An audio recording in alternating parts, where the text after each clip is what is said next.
Damn, son, where'd you find this?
Surprise Chef, live right here on KEXP.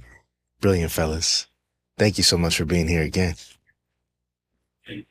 Thank you for having us. Now, I'm not sure, but that was the set, right? That was a set, Just yeah. Your instincts serve you well. Because y'all was just rolling. I love that. We just heard Spiky Boi and Together Again, both from 2022's Education and Recreation winner's theme from Friendship EP that dropped this year, and Iconoclasts from Education and Recreation. Great stuff. Surprise Chef out of Melbourne. Tell me, from zero to Bootsy, how funky is Melbourne in your estimation? Well, we got our own metric, you know, in Melbourne, Australia. Tell me. I'd say it'd have to be who's the funkiest cat in Melbourne? It's probably 0 to Chris Gill. Let's leave it at that. Okay. The people in Melbourne can attest to the funkiness of one Chris Gill. So our scale is 1 to Chris Gill. Okay, I like that. Excellent. Well, I love there's a lot of instrumental bands out, and I feel like some of them, they feel real static to me. When I listen to you guys, there's like a sense of momentum, there's a sense of fun, there's a cinematic element going on. I'm just wondering how, as a collective, you guys kind of all arrived at this place. Well, in Melbourne, Australia, Yeah. we're very, very like an incalculable distance away from where this music originated. Sure. Not only geographically, but culturally. We have our own kind of bastardized interpretation or understanding of this music. And so we've all kind of come to soul music and funk music, instrumental music, cinematic music from different places. But I think one key place is hip hop music and samples, which is, a common theme, I think, for people who get into this kind of stuff. But, soul and funk music is certainly outside of the mainstream where we come from, but hip hop music is not. So we were always exposed to hip hop music growing up in the 90s and the 2000s. So when we started to come towards this music later on, there was already a familiarity or some sense of connection with that subject matter from you listening to hip hop as kids. That's tremendous. And I've always thought, and as we celebrate 50 years of hip hop, I don't think there's a genre that's educated as many people as hip hop, has made them passionate about all other kinds of music like hip hop has. And I think that's tremendous. Were there any kind of like benchmark records for you guys, whether hip hop or any genre, that like really kind of influenced the trajectory? Well, a big guiding star for us is the late great Heavy Axe, David Axelrod. Oh yeah. Yeah, I think what a guy. Totally. Yeah, I think the 3 records he did on Capitol, Song of Experience, Songs of Innocence, and Earth Rot, were really key documents for this band as far as giving us some kind of template, a framework within which to kind of approach this music. I think from a technical standpoint, his music encapsulates a lot of the fundamental elements of what this band kind of orientates itself around, things like repetition and space, the idea of, the overall feeling that the ensemble brings to a piece of music being paramount rather than any particular soloist or musical, having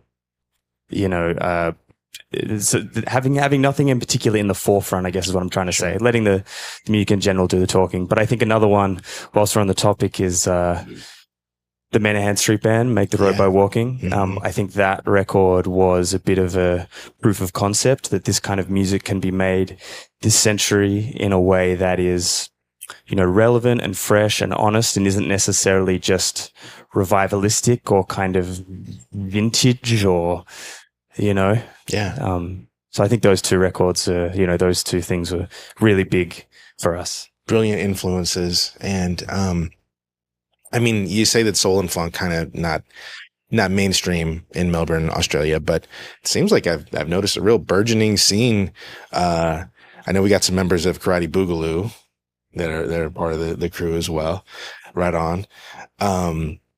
And of course, there's Hiatus Coyote. I talked to Bender a couple of years ago, and he was talking to me about kind of some of the musicians in the scene and how dope it was. So I love that y'all are doing your thing, and I feel like it comes from this collective energy, like you were attesting to in the music. Tell me about the College of Knowledge. Oh yeah, well, the College of Knowledge is many things. The College of Knowledge is the place that shelters the 3 of us. Jethro, Carl, and I live there. It's a wonderful old brick building in a suburb of Coburg, where we hail from, just north of Melbourne. It's also where we've recorded all our records. We've got a studio there. We moved into that house probably about 7 years ago or so, and us moving into the house really sort of came at a time of confluence when we were starting to write this material for Surprise Chef. We're starting to formulate the idea of having a band that explored this kind of cinematic instrumental sound. It came at a time where people close to us, bands like Karate Boogaloo or The Proteins, were all making wonderful records with a similar methodology and from a similar frame of mind. And, that led us to start a label. Jethro and I started a label called College of Knowledge Records, both as a vehicle to release the music of this band that we were making in the house, and to release the music of bands such as Karate Boogaloo and the Proteins and Let Your Hair Down, to kind of give a bit of a, trying to put some weight and some effort behind some of the instrumental music that's being made in Melbourne, which, at the time was certainly not an in vogue sound. Because, you mentioned Hiatus Cody before, they've had such an incalculable, impact on this kind of music, music on a jazz and soul sort of, leaning, but the sort of crusty cinematic thing, the instrumental thing, shout outs to bands like the Putbacks, who've been championing it for a long time. But, we wanted to start the label to kind of put some weight behind that sound and the sound of the people around us. Right on. And, seeing that, three of you cohabitate, how heavy was, and well, I'm sure it's huge, but, how much of a disruptor was COVID in terms of that process of writing and making? It was not at all, dare I say. Oh, wow. Yeah. Nice. I mean, we're very fortunate to be able to say that. We were very fortunate that we, I think collectively kind of look back on that time as a time of rest and recuperation, a time to, reinvigorate our personal selves. Being a musician and kind of living off that can be a pretty hectic grind sometimes. And when COVID came, it was time for everyone to pump the brakes. But given that the three of us lived together, we were still making hella music. Right. We were writing music. We were, we had some space to record some kind of music that'll never see the light of day that was important for us to make. But, with that said, also when we were able to congregate again, in fact, one of the tunes we played today was called Together Again. And that was a tune that we wrote when we first kind of were able to link up again in our house at the college, when it was safe to do so and when we were allowed to do so. And, I think that tune, I guess, speaks for itself as far as what that sentiment was. The time apart certainly made our hearts grow fonder, and it made us appreciate, with a greater level of vigor, how beautiful what we have is and how grateful we are to be able to make this music together. It's an absolute privilege to be able to do it. It's a great honor to share such a beautiful bond with such beautiful people, and so COVID made us appreciate that.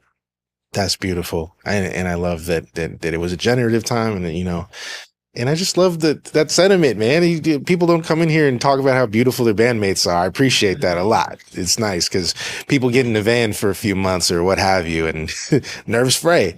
You know what I mean? Oh, we wouldn't know anything about that. Yeah, of course. Oh, no. A lot of therapy. No, it's right on. It's Metallica. it's a really good point. We spend a lot of time together in the real world, dare I say. But when we're in the van, then, we're playing a show every single night, and we're breathing in everybody's smells constantly and all that stuff. But I think that's the point where the friendship, the connection, the love, needs to be placed even more forefront. It needs to be considered even more paramount where things get a little difficult and we have to play every night.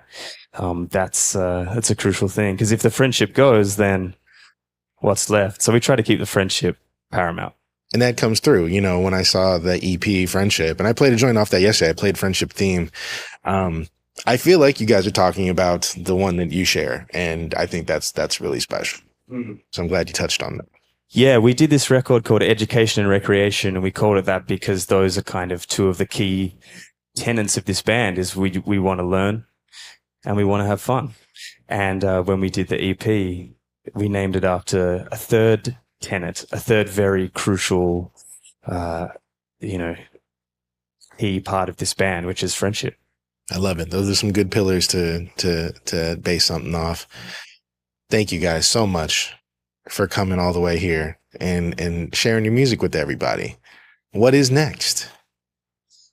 Well, we got a show in the great city of Seattle tonight. That's right. We're playing at Madame Lou's with Akua Naru, which will be a wonderful experience for us, and we hope it's a wonderful experience for everybody else. This is our second time in Seattle. It's wonderful to be back, and we got a few more shows on this tremendous Pacific Northwest over the next couple of days. Bellingham, Portland, up to Vancouver. And then once we get done with that, it's Back to college. it's back to college. Yeah, Yeah, it's back to yeah. college. It's back to bed. Right. I think we're all going to enjoy some well-deserved sleep. Amen. Right on. Get that rest. Thank you, fellas. Thank you. Safe travels, and appreciate you again. Surprise chef, y'all. Straight out of Coburg, all the way to the world. Thank you so much again. And thank you everybody who supports all of this music and supports KEXP and sharing it. You make it happen. It's listener powered for a reason. This is the place where the music matters. Make sure you like and subscribe on the YouTube. You can always support. Go to kexp.org to find out more. Thank you so much. Live here in KEXP, the Surprise Chef. Thank you so much. Thank you. Discover new music at kexp.org.